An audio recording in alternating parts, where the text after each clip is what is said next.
আপনারা অনেকেই দেখেছেন যে কিছু কিছু গণমাধ্যম প্রচার করেছে যে জাহাঙ্গীরনগর বিশ্ববিদ্যালয়ের ছাত্র সংসদের যে নির্বাচন সেটা স্থগিত করার জন্য একটা রিট করার খবর বেরিয়েছিল, সেটা আসলে সত্য নয়।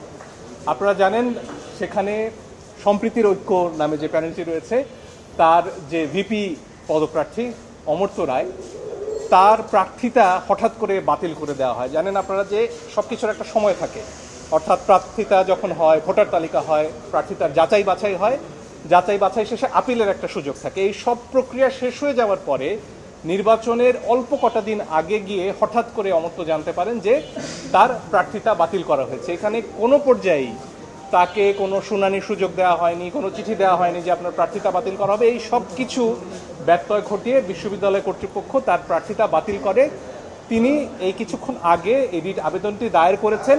সেখানে কোনোভাবেই, আবারও বলছি, কোনোভাবেই নির্বাচন স্থগিতর ব্যাপারে কোনো প্রার্থনা আমাদের নেই। আমাদের একটাই চাওয়া যাতে অমর্ত্য রায় এই নির্বাচনে ভিপি প্রার্থী হিসেবে প্রতিযোগিতা করতে পারেন। তার প্রার্থীতা ফিরে পাওয়ার জন্য এই আবেদন করেছে এবং তাকে যে আদেশের বলে এখানে প্রার্থিতাটা স্থগিত করা হয়েছে, বাতিল করা হয়েছে, সেই আদেশটি আমরা স্থগিত হতে চাইছি। এর বাইরে আমাদের কোনো প্রার্থনা নেই।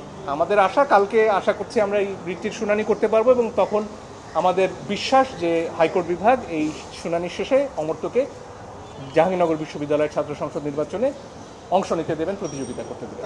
অদ্ভুতভাবে তাকে অনিয়মিত শিক্ষার্থী বলা হচ্ছে, যেখানে আপনারা জানেন যে অমর্ত্য বিগত ফ্যাসিস্ট সরকারের আমলে খুবই প্রতিবাদী একটি গ্রাফিতি আঁকেন এবং তখন তার উপরে চড়াও হয় তৎকালীন বিশ্ববিদ্যালয়ের প্রশাসন।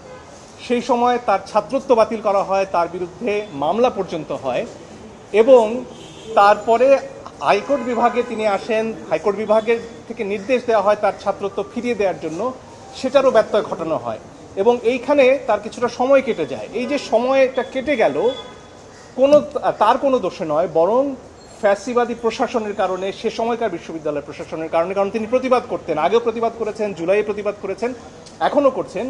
সেই কারণে এই যে একটা মাঝখানে একটা সময় কেটে গেল, সেটাকে কারণ দেখিয়ে আজকে বিশ্ববিদ্যালয় প্রশাসন বলছে তিনি অনিয়মিত ছাত্র। এবং আমি অবাক হয়ে দেখলাম কিছুক্ষণ আগে বিশ্ববিদ্যালয় প্রশাসন থেকে একটি সংবাদ বিজ্ঞপ্তি দেওয়া হয়েছে, সেখানে আমার মক্কেলের অত্যন্ত ব্যক্তিগত তথ্য, তিনি কোন পরীক্ষায় কি ফল করেছেন, এগুলো ফলাও করে তুলে ধরা হয়েছে। এগুলো স্পষ্টত তাই তার ব্যক্তিগত গোপনীয়তার লঙ্ঘন। এবং বিশ্ববিদ্যালয় প্রশাসন কিভাবে একজন প্রার্থীর বিরুদ্ধে এই ধরনের প্রচারণায় নামতে পারে, এটা আমার বোধগম্য নয়। এবং এই অদ্ভুত কারণটি দেখিয়ে কোনো ব্যাখ্যার সুযোগ না দিয়ে এখানে অমর্ত্যকে তার প্রার্থিতা বাতিল করা হয়েছে এবং সেটার জন্যই আমাদেরকে আদালতে আসতে হয়েছে। সেই 6 বছরটা কখন? ছাত্রত্বকালীন। এখন যখন একজন অন্যায়ভাবে একজন শিক্ষার্থী বহিষ্কারের শিকার হন, সেই সময়টা কোনোভাবে এই 6 বছরের অন্তর্গত হতে পারে না এবং সেই ব্যাখ্যাটা আমলে না নিয়ে এবং ব্যাখ্যা করার কোনো সুযোগ না দিয়ে এই আদেশটি দেওয়া হয়েছে। সে কারণেই আমরা